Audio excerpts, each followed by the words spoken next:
Qala al-musannifu al-imam Abdullah bin Tahir rahimahullahu ta'ala nafa'ana Allahu bihi wa bi'ulumihi wa ulumi masyayikhihi fid daraini amin ila an qal.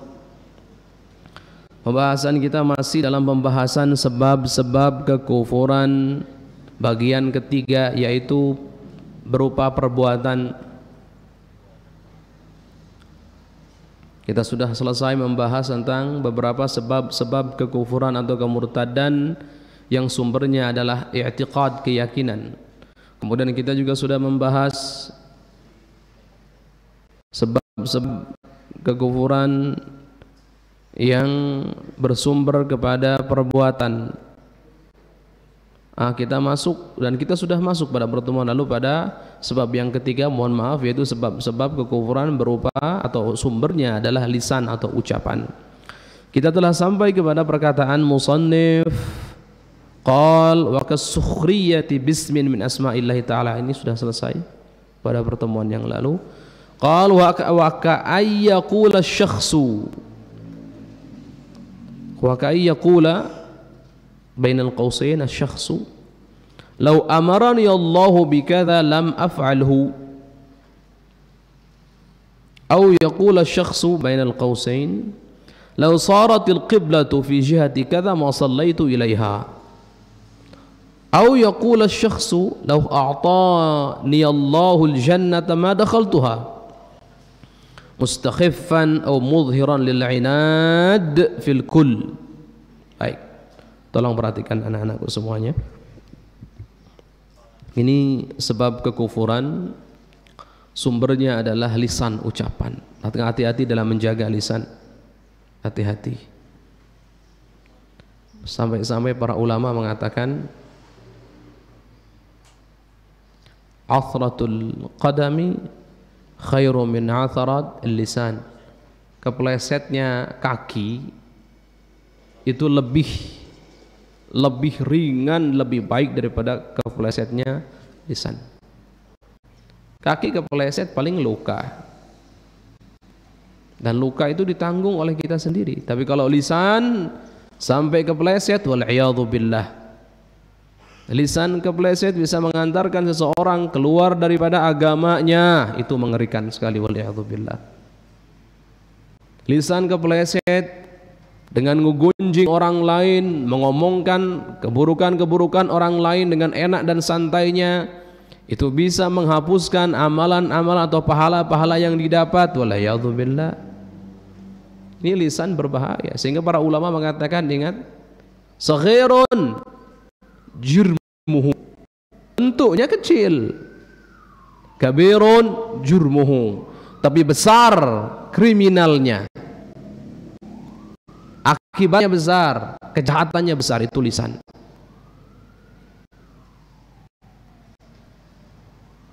Sehingga dikatakan pula salamatul insan fi hifdzil lisan. Selamatnya manusia, pengen selamat, salamatul insan fi hifdzil lisan, itu ada dalam menjaga lisannya. Ada dalam menjaga lisannya. Ini lisan berbahaya, kecil, tak bertulang lagi. Lunak dia, lunak, kecil, tak bertulang, tapi mengerikan sekali, sangat mengerikan. Bahkan ingat, ini yang kita sedang bahas adalah sebab-sebab kekufuran yang sumbernya adalah lisan, ucapan, perkataan. Khususnya para santri untuk betul-betul menjaga lisannya.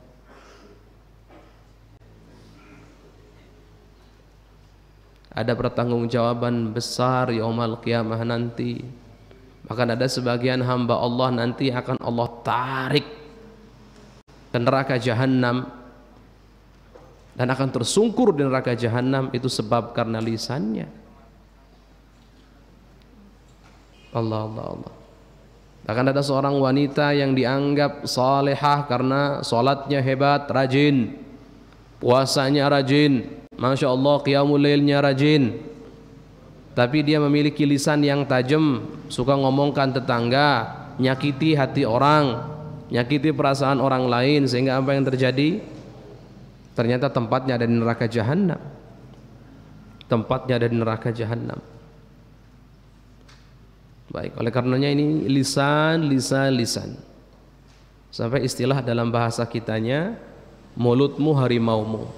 Mulutmu harimaumu. Mengerikan. Ya. Imam Abdullah bin Alawi al-Haddad memiliki tips dalam hal ini. Tipsnya apa? In a'jabakal kalam fasmut atau faskut. Kalau kita sudah mulai senang begitu, bangga dengan ngomong banyak dan seterusnya, maka diam. Wa in a'jabaka sukut fatakallam. Kalau kita diam kemudian bangga, maka ngomong. Ya, biasanya orang-orang hina, orang ledek, orang ini tuh ya orang-orang yang memang di antara sumbernya orang yang berbangga dengan dirinya memandang rendah orang lain. Wallahu. Hati-hati ya. Makanya di sini kalau ada santri yang tajam lisannya nanti hukumannya berat. Ditarik nanti lisannya gitu. Ditarik lisannya. Baik. Baik ya, insyaallah saleh semuanya. Kembali kepada pembahasan. Wa akan yaqulu syakhsu, intinya perkara lisan, nggak usah ngomong kalau nggak penting, tidak usah ngomong kalau tidak penting, cukup diam aja sudah. Tapi kalau penting ya ngomong. Wa kan yaqulu syakhsu law amarani Allah bikadzam af'alhu. Contoh kekufuran yang sumbernya adalah lisan, perkataan, adalah perkataan seseorang. Kalau seandainya Allah memerintahkan dia untuk melakukan sesuatu, maka aku tidak akan melakukannya. Nah, orang yang ngomong begini dia keluar dari Islam. Tentu ada syaratnya nanti di akhir sebutkan. Ada orang ngomong kalau seandainya Allah memerintahkanku begini maka aku akan keluar dari, aku tidak akan pernah melakukannya. Wallahu nentang perintah Allah, merendahkan, mengentengkan. Ini keluar dari Islam ini.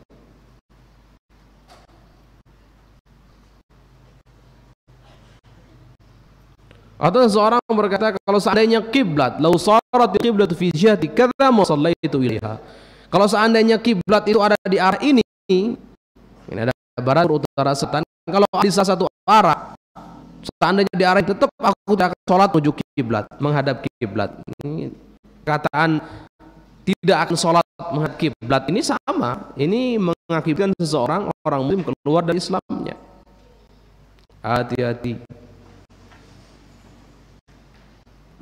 Atau seseorang berkata kalau seandainya Allah memberikanku surga aku tidak akan memasukinya. Oh, masya Allah, hebat betul. Tapi tentu ada haithiyahnya, ada konteksnya, ada syaratnya, ada catatannya. Apa catatannya? Mustakhifan. Jika orang-orang yang mengatakan perkataan-perkataan tadi yang disebutkan memang orang yang merendahkan, mengentengkan. Ketika dia mengatakan kalau seandainya Allah memerintahkannya untuk melakukan sesuatu kemudian maka dia tidak akan melakukan, dia perkataan seperti ini kalau memang dalam hatinya konteks merendahkan, dalam irama merendahkan, keluar dari Islam.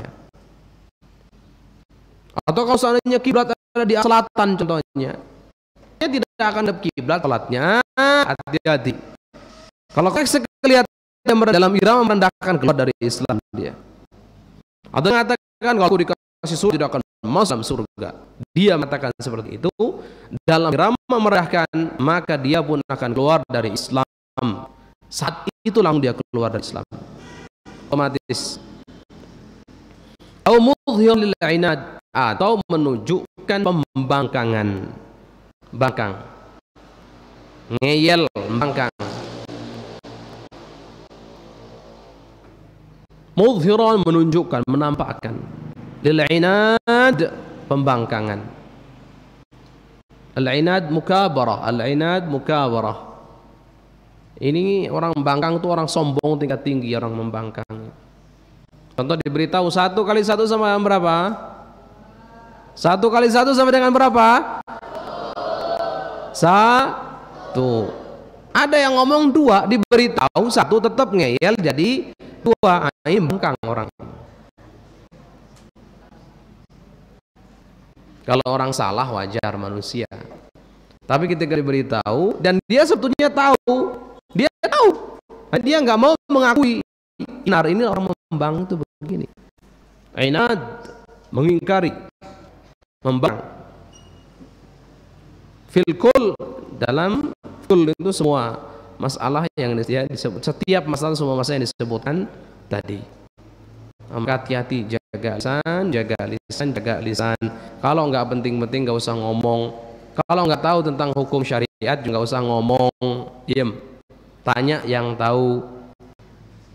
Sekarang kan banyak kiai dadakan dalam sehari, ustadz dadakan dalam sehari. Kenapa? Jadi dia ngomong seakan-akan ustadz, tapi dia apa-apa. Allah, hebat salahnya maksudnya. Ya. Baik, kita lanjutkan.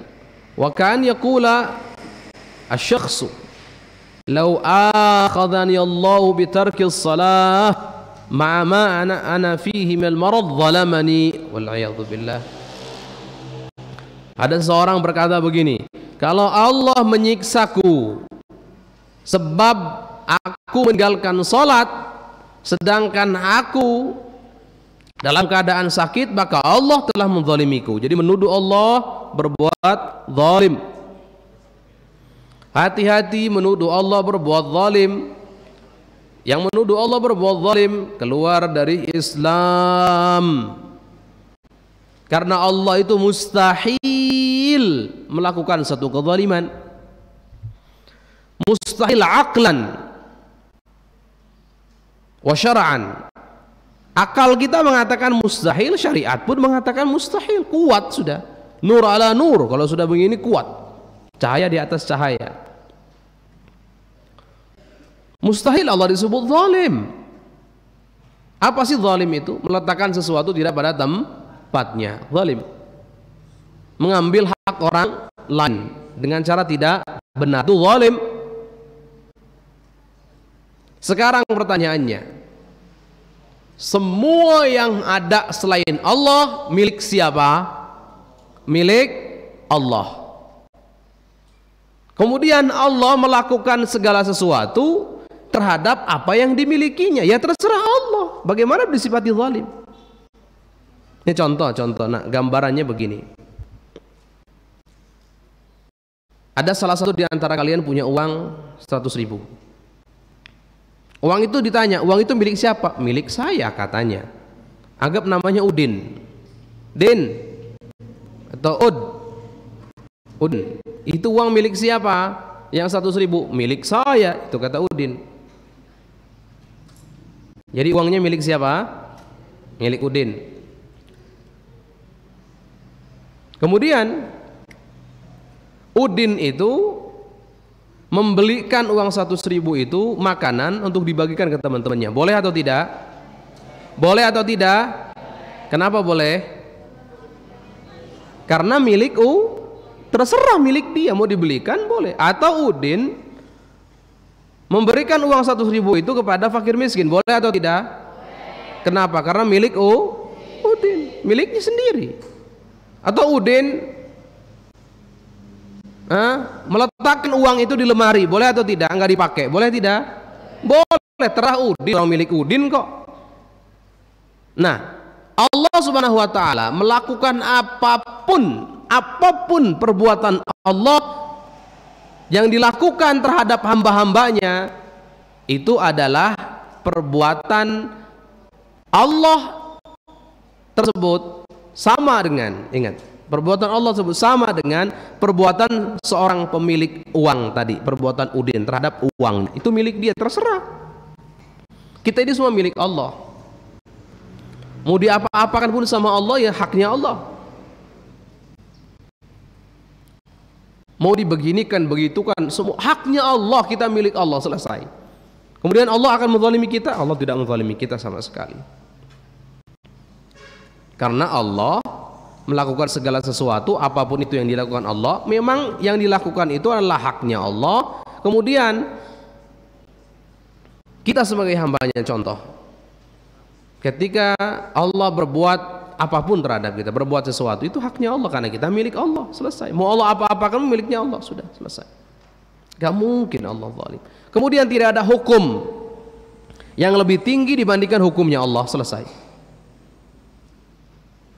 Kemudian bagaimana bisa dihukumi zalim? Tidak ada hukum yang lebih tinggi dibandingkan hukumnya Allah, selesai. La hukma illa lillah. Nggak ada hukum lebih tinggi daripada hukumnya Allah. Makanya mustahil Allah bisa disebut zalim.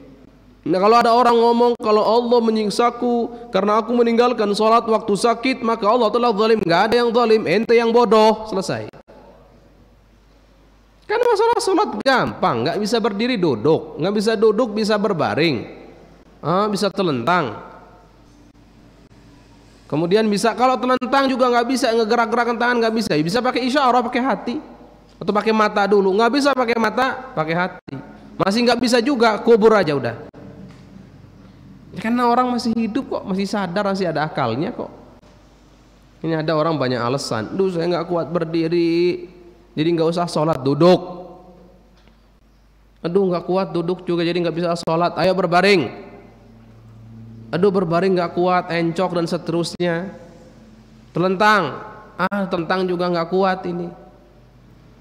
Udah pakai isyarah mata, udah nggak usah gerakin tangan, nggak usah, pakai isyarah mata aja. Pakai isyarah mata nggak kuat, tuh matanya sakit. Nah ini ada orang sakit mata, udah pakai hati. Pakai hati, sholat tetap. Sholat tetap, lanjutkan sholat. Nggak bisa pakai hati, nggak mungkin selama masih punya hati.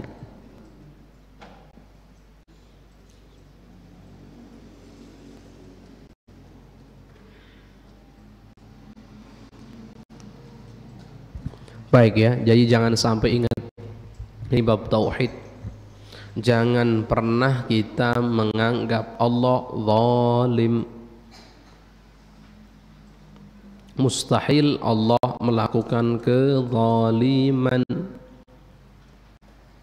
apalagi sampai mengucapkan itu melalui lisan. Ini mustahil.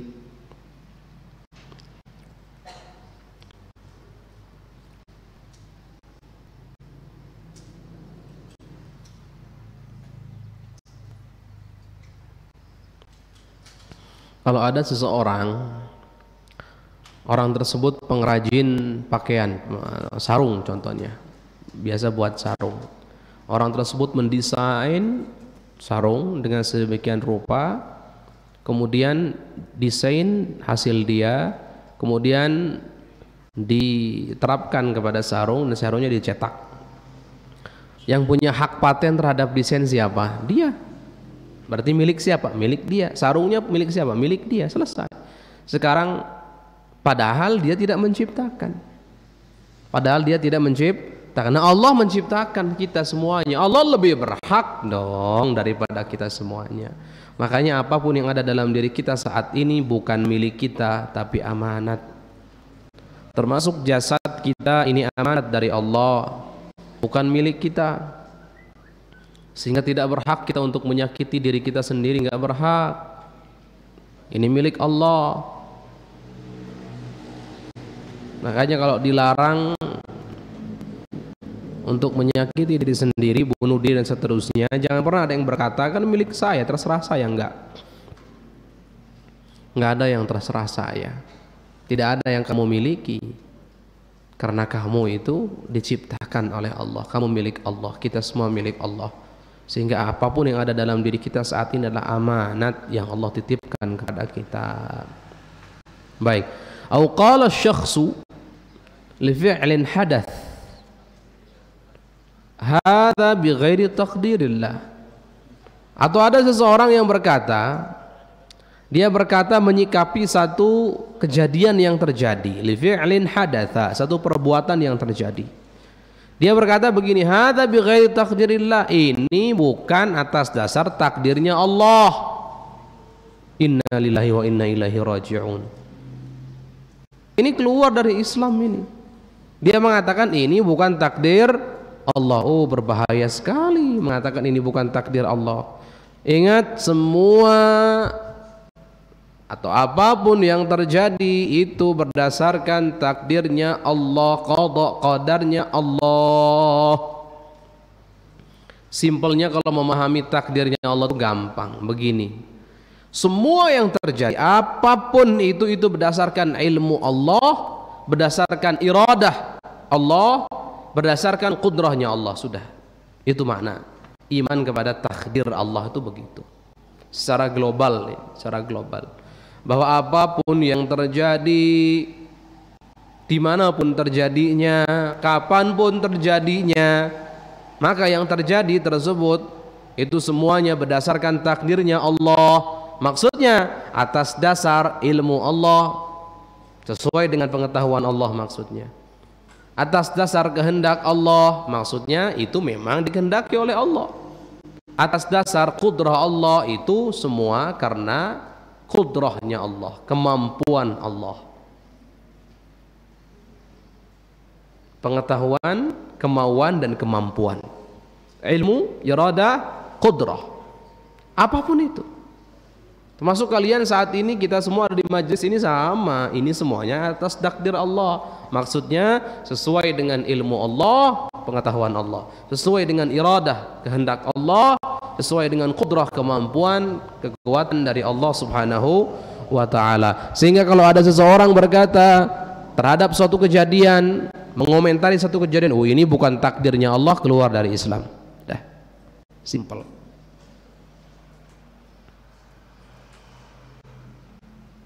Ya, keluar dari Islam. Jangan macam-macam, aneh-aneh lah, insyaallah. Mengaji itu penting ya. Ingat, itu kaidahnya, segala sesuatu yang terjadi semua atas dasar takdir Allah. Maksudnya bagaimana? Sesuai dengan ilmu Allah, sesuai dengan kehendak Allah, sesuai dengan kemampuan atau kekuatan kudrah Allah subhanahu wa ta'ala. Itu maksudnya. Apapun yang terjadi, apapun yang terjadi, kita punya kehendak, iya. Ini pembahasan agak mendalam memang, tapi secara global kita punya kehendak, iya. Tapi pada akhirnya kehendak kita, pada akhirnya di bawah kehendaknya Allah. Kita menghendaki A, kalau Allah menghendaki B bagaimana? Yang terjadi A atau B? Ya B tetap sesuai kehendak Allah.